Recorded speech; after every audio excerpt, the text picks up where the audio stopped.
Hello guys, welcome back to the channel know and be known. So हमारा verbal communication का part continue है। हमने पहले कुछ चीजें सीख ली थी, आज हम कुछ और आगे चीजें सीखेंगे उसके बारे में।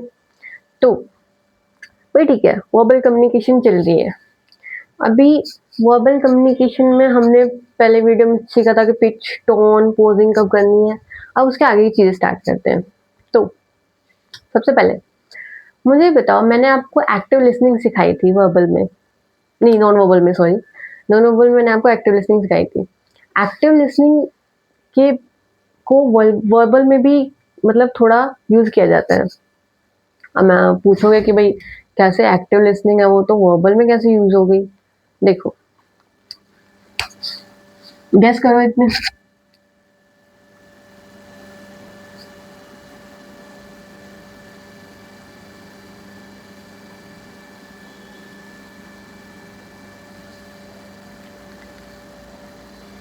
आई थिंक आपने गैस कर लिया। यस, जब एक्टिव लिसनिंग हम करते हैं, कोई कन्वर्सेशन बोल रहा है, मतलब कोई स्पीच गा रहा है या फिर कोई कुछ जो कम्युनिकेट कर रहा है हमसे और हम उसको ध्यान से सुन रहे हैं, तो उस टाइम पे हम यस या ऐसे छोटे छोटे वर्ड्स या फिर जो बिल्कुल वोकल में नहीं आते वो वो यूज करते हैं। That's came in verbal part. तो उससे ना अगले वाले को और क्लियर होता है। जैसे हम मैंने बताया था, हेड नोडिंग कर लो, जेंटल ब्लिंकिंग कर लो, उससे पता लगता है कि आप उसके जो पॉइंट्स है उस पर एग्री कर रहे हो। और अगर आप यस और बोल देते हो तो आप उसका मतलब होता है कि आप स्ट्रांगली एग्री कर रहे हो। मतलब कि हम जो ये वर्ड्स यूज करते हैं, यस या यप एक्सेट्रा, तो इनसे हम क्या करते हैं कि ना हम स्ट्रांगली एग्री करते हैं अदर पर्सन को। कि आपने कभी देखा भी होगा कि कभी कन्वर्सेशन होती है और फिर बीच में कोई बात ऐसी आती है कि जो मतलब आप तो बस सुन रहे हो, आपको बोलना थोड़ी है, पर ऐसी बात आती है कि हाँ आप भी उस पे पॉइंट पे ना उतना ही स्ट्रांगली एग्री करते हो जितना अगले वाला। तो आप बोलते हो कि यस, हाँ, ऐसा आप बोलते हो। तो बिना बोले अगले वाले को बिना डिस्ट्रैक्ट किए ड्यूरिंग जब वो स्पीच दे रहा हो या कुछ भी दे रहा हो, कुछ भी बता रहा हो, तो उसको बीच में डिस्टर्ब किए बिना हम उसको कैसे सहमति दें कि हम भी उसके उसके साथ हैं, उसके उस पॉइंट में मुझे भी वैसा ही लगता है, हम भी उस पॉइंट से उतना ही सहमत है। तो वो हम इन वर्ड्स से करते हैं। तो कभी भी अब आपको जब कन्वर्सेशन हो रही होगी और आपको बताना होगा कि मैं भी हाँ इससे सहमत हूँ, तो आप इन वर्ड्स का यूज करना।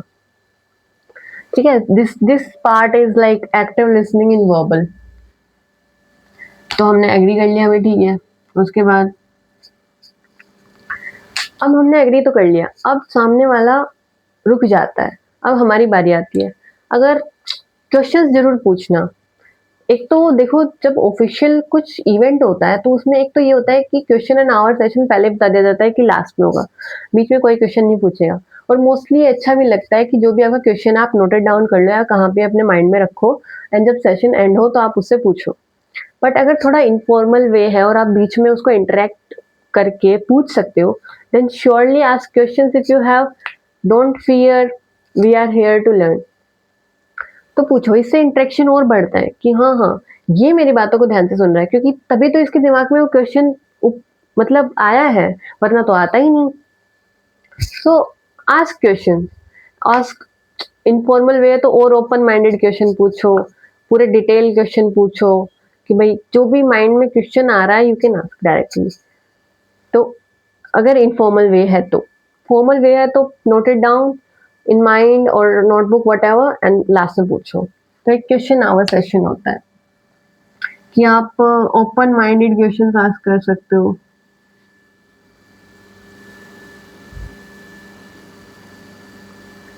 जैसे टीचर जब पढ़ाता है तब भी होता है ये। वो जो टॉपर वाला बच्चा होता है वो लगाता है मैम ये, मैम वो, उसके बाद जब मैम क्वेश्चन देती है तो आंसर भी वही निकालता है पहले, ये वो। तो उससे उसका इंटरेक्शन ही ज्यादा बढ़ता है। एंड ये दिखावे के लिए नहीं करना कि हर एक क्वेश्चन पे मतलब कोई डाउट चाहे दिमाग में आ रहा है नहीं आ रहा है, बट फिर भी जो टॉपिक जा रहा है उससे बार बार पूछे ही जा रहे हो, और मैम जो बोल रहे हैं उसको भी आप पलट दे रहे हो कि नहीं मैम ऐसे हो गया तो ऐसे हो गया। वो टीचर को अनोय नहीं करना। बस अगर सिंपल डाउट आ रहा है तो पूछो, उसके बाद जो टीचर ने बोला वो देख लो, उससे तो पता चल जाएगा कि टीचर ने कितना बताया है। फिर घर जाके या फिर जो भी जब फ़ोन में टाइम मिले तो उसको सर्च मार लो कि टीचर ने जैसे बताया था और जैसे मैंने फ़ोन पे पाया है और जैसे मैं सोच रहा था क्या कुछ आंसर बन रहा है, उतना ही पता लग जाएगा। टीचर से बेफ़ालतू में आर्ग्यू करके अपने मार्क्स मत कटवाना। So this is open minded, but don't irritate. I will say.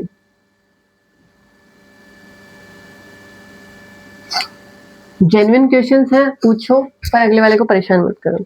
उसके बाद ना एक 3 सेकंड रूल होता है, दैट्स माय फेवरेट। देखो, जब सामने वाला आपसे क्वेश्चन पूछता है, आप कम्युनिकेशन हो रहा था, आपने एक्टिवली लिसन किया उसको, आपने समझ लिया वो क्या ग्रैब कर रहा है। अगर आपके माइंड में कोई पॉइंट आया था, तो आप उसको बोल दोगे कंसाइज़ वे में, जो मैंने बताया था। ज़्यादा बढ़ा-चढ़ा के नहीं बोलना, क्योंकि मैंने बोला था आपको सीखने के लिए हो। आप अपने को जो पता है वो आपको पता है, उसको आप उसको दूसरे को बता के उसको और अच्छे से नहीं वो कर रहे हो। आपको वो पता है, दूसरे वाले को जानो। तो अपना पॉइंट कंसाइज़ वे में बता दिया आपने। अभी अगले वाला, अब मान लो कोई क्वेश्चन पूछ रहा है आपसे, तो एक तो होता है कि क्वेश्चन पूछते ही हमने जैसे ही क्वेश्चन का खत्म हुआ कि और वैसे ही हमने उत्तर दे दिया, तो अगले वाले को भी लगा कि पता नहीं सीरियस है कि नहीं है। लेकिन अगर वो क्वेश्चन देता है और फिर हम 3 सेकंड रुक जाते हैं, जैसे हम ऐसे करते हैं कि यार हम सोच रहे हैं उस क्वेश्चन के बारे में, उसके बाद 2-3 सेकंड के बाद उसका आंसर देना स्टार्ट करते हैं, जैसा इंटरव्यू में भी होना चाहिए। तो उससे ये लगता है ना कि हाँ यार, मेरे क्वेश्चन पे ना इसने सोच के और फिर बोला है, मतलब ये सोच तो रहा है, इसकी क्षमता तो है। तो भले ही अगर तुम नर्वस हो, फिर भी तुम 3 सेकंड रुक के ऐसा सोचने वाला माइंड बना के फिर उत्तर दे रहे हो, तो इट्स लुक लाइक कि आप उस सिचुएशन में भी सोच पा रहे हो, भले ही आप नहीं सोच पा रहे हो। और बेस्ट तरीका तो ये है कि आपको सोचना ही चाहिए एक्चुअल में कि आपको बोलना ही क्या है। 3 सेकंड लेके इसमें क्या करना है ना, थिंक करो, थिंकिंग, कि जो क्वेश्चन आपके पास आया है, this is a question responding section ना, it's responding. You can write at moment, responding moment. तो रिस्पॉन्डिंग मोमेंट पे क्या करना है कि पहले वेट करो, ऐसे ही नहीं क्वेश्चन बोलते ही आंसर दे दो। वो ऐसा लगता है कि दिमाग में जो आया वही बाहर निकाल दिया, पर 3 सेकंड रुकते हो तो लाइक कि जो क्वेश्चन बोला गया था उसको आपने दिमाग में ऑर्गेनाइज किया, फिर सोचा कि ठीक है कि नहीं ठीक है, ये वाला बोलना, कुछ और ऐड कर सकता हूँ नहीं कर सकता हूँ, और फिर आपने बोला। एंड ऐसे आपकी लाइक जो माइंड की ग्रोथ है वो इम्प्रूव होती है, क्योंकि इससे आपको और चीज़ें जानने को पता चलती हैं। उससे एरिया के कॉन्टेक्स्ट से बाहर निकल के भी सोच के फिर बोलो। तो वेट करो, देन रिस्पॉन्ड करो, don't directly respond. Most of the cases में यही करना, बट कुछ थोड़ा बहुत ठीक है, ये नहीं होता कि भाई 100 क्वेश्चंस मेरे पास आए हैं, मतलब जो भी है दिनचर्या में, दिन भर में फ्रेंड्स से या टीचर से या फिर कहीं से भी ऑफिशियल वर्क से, और मैं सबको बस 3 मिनट 3 सेकंड वेट करके फिर आंसर दे रहा हूँ। कुछ कुछ ऐसे होते हैं कि जो बिल्कुल नॉर्मल और बेसिक थिंग्स होती हैं, उनको जैसे जितना जल्दी जवाब दे दो उतना ठीक है, उनके लिए कोई सोचने का टाइम वेस्ट नहीं करना। बट कुछ अगर अच्छा क्वेश्चन है, ठीक है, तो उसके लिए वेट करके रिस्पॉन्ड करो। ओके, उसके बाद आपको रिलेशन अच्छा बनाना है। अब वर्बल कम्युनिकेशन बहुत हेल्प करती है। कहते हैं ना कि वर्ड्स अगर अच्छे बोलोगे तो अच्छा होगा, अच्छे रिलेशन बनेंगे तुम्हारे। तो हमें भी रिलेशन अच्छा बनाना है, और रिलेशन अच्छा बनाने के लिए हम 1-2 चीज़ें करेंगे इसमें। तो पहला हम क्या करेंगे ना, एम्पैथी शो करेंगे। मतलब कि देखो, एम्पैथी क्या होती है कि दूसरे की सिचुएशन में रहकर उसकी तरफ से सोच के और उस सिचुएशन को देखो। अब देखो, तुम्हें एक इंसान है, उसके साथ स्ट्रॉन्ग रिलेशन बनाने हैं, पर समझ नहीं आ रहा कैसे। तो क्या करो, मान लो उसको कोई चीज़ है वो तुम्हें बता रहा है। फर्स्ट थिंग, मान लो वो कहता है कि ये चीज़ ना मेरे को बहुत चैलेंजिंग लग रही है, किसी चीज़ के बारे में बताता है। तो तुम भी कहो हाँ, हाँ यार मेरे को भी ये ना चीज़ बहुत चैलेंजिंग लगती है। भले ही तुम्हें वो चीज़ चैलेंजिंग नहीं लगती हो, पर उसकी वाइब से मैच करने के लिए तुम बता दो कि हाँ यार मेरे को भी वो चैलेंजिंग लगती है। और हो सके तो और ज़्यादा स्ट्रॉन्ग रिलेशन बनाना है ना, तो उसको ऑफ़र भी कर दो। मतलब कि कह दो, देखो, एक तो मैंने बोला कि यार तू ना ये कर ले, ये तो हो गया कि ऑर्डर देना हो गया कि ये तेरे को चैलेंजिंग लग रहा है, तू इसको लिए और पढ़ना, क्यों नहीं पढ़ता है, ऑर्डर देना। दूसरा, अगर आप कहते हो कि यार अगर मैं इस जगह पे होता ना तेरी जगह पे, तो मैं ना थोड़ा और तैयारी करना शुरू कर देता, मैं थोड़ा और टाइम डिवोट दे देता ताकि मेरे को चैलेंजिंग ना लगे। ऐसा करके बोलो तो उसको और इम्प्रेसिव लगेगा, और जब सामने वाले को आप इम्प्रेसिव लगते हो तो वो खुद ब खुद अट्रैक्ट हो जाता है। अरे वर्ड से और नॉर्मल वर्बल कम्युनिकेशन से ही अट्रैक्ट कर लो ना दूसरे को, वो चीज़ें करने की ज़रूरत नहीं है। तो एम्पैथी शो करो। सोचो कि दूसरे की कंडीशन में रह के सोचो और दूसरे की कंडीशन के ही हिसाब से बोलो। मतलब आपने वर्ड्स को तो मोल्ड कर दिया ना। अब देखो, आपने क्या किया? Mould the words in a beautifully वे।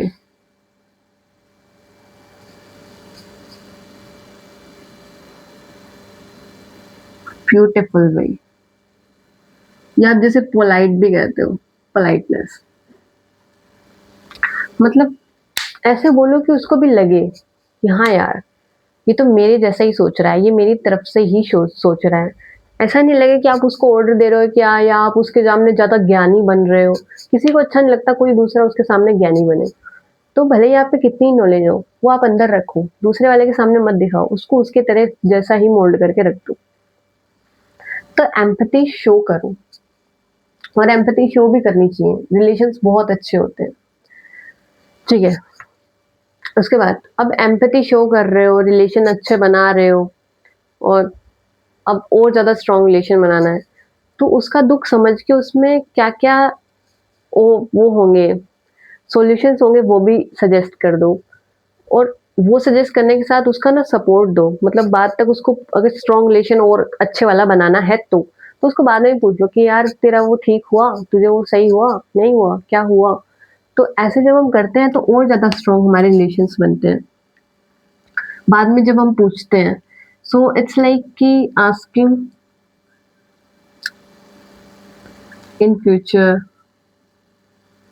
ठीक है? And you can also say कि आप फ्यूचर में पूछ रहे हो, प्लस आप उसको सॉल्यूशन भी ऑफर कर रहे हो, and offering solution. So basically हम क्या कर रहे हैं ना, हम यहाँ पे एक सपोर्ट दे रहे हैं उसको, क्योंकि हमें वो पर्सन अच्छा लगता है, हम उसी के साथ स्ट्रॉन्ग रिलेशन बनाना चाहते हैं, तो हम उसी को सपोर्ट करेंगे तो सॉल्यूशन, उसके दुख में साथ रहेंगे, सुख में साथ रहेंगे, उसको फ्यूचर में भी पूछते रहेंगे। मतलब time to time will give time to that person and will communicate with politeness every time, patiently, politely. तो एम्पैथी शो करो। अब ट्रस्ट बिल्ड करना आसान तो नहीं होता है, ट्रस्ट बिल्ड करना। अब ऐसा तो कुछ है नहीं कि मैं तुम्हें बता दूँ कि ये 2-4 वर्ड बोल दो और ट्रस्ट बिल्ड हो जाएगा किसी का भी तुम्हारे ऊपर, नहीं। ट्रस्ट बिल्ड होता है आपके ही बातों से, आपके ही बिहेवियर से। तो ट्रस्ट बिल्ड करने के लिए जो सबसे मैं तुम्हें मेन चीज़ बताती हूँ, वो ये होती है ना कि एक तो मोल्ड करना सीखो वर्ड्स को ब्यूटीफुल वे में, और दूसरा ये कि ना अपनी जो मिस्टेक्स वगैरह हैं, जो तुम गलतियाँ करते हो, उनको एडमिट करना सीखो। क्या होता है, हम मिस्टेक को एडमिट ही नहीं करते। हाँ, मेरी गलती थोड़ी है, तो हो गया था ऐसे ही वैसे ही। तो अगले वाले का भी ये हो जाता है कि यार ये तो अपनी गलती भी नहीं मानता है। बट इफ यू आप अगर बट आप ऐसे कहोगे ना कि यार सॉरी यार, मेरे से ना ये गलती से हो गया, ये मेरे से ऐसे हो गया, तो उसको लगेगा यार ये अगले वाला पर्सन ना सच्चा है, ये सच्चा है, ये ना सही बोल रहा है, ये अपनी गलती को भी मानता है, तो उसका थोड़ा बढ़ता है ट्रस्ट अपने आप पे। मतलब कि आई वांट कि तुम ना ट्रस्ट भी बिल्ड करो, बिल्ड ट्रस्ट, और by which you will build trust bye admitting your mistake.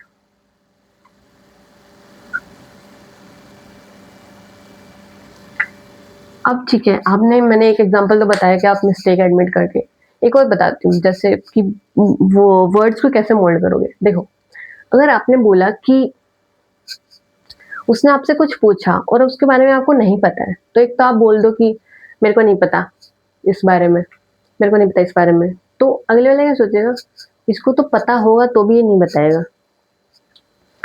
पर एक आप कहते हो, यार सॉरी यार, इस बारे में तो मेरे को नहीं पता यार, मेरे को भी देखना पड़ेगा, इस बारे में पता नहीं है, इस बारे में बिल्कुल। या तो ऐसा एक पोलाइट वे में एक ऐसा चेहरा बना के ऐसे मोल्ड करके आप वर्ड्स को बोलते हो, मुझे लगता है हाँ यार, क्या पता सच में इसको नहीं पता होगा इस बारे में। तो उसको आदमी वो सच्चा लगता है, और जो सच्चा आदमी लगता है ना, ट्रस्ट उसी पे बिल्ड होता है। तो ऐसा बोलो रादर देन कि मैं नहीं बताऊं, मेरे को नहीं पता है इस बारे में। वो ऐसा लगता है कि साले को पता होगा तो भी वो नहीं बताएगा मेरे को। तो मोल्ड यार, मोल्ड योर वर्ड्स, वही मोल्ड योर वर्ड्स तो वहीं पे आ गया। सो आई कैन से कि admit if you don't know anything,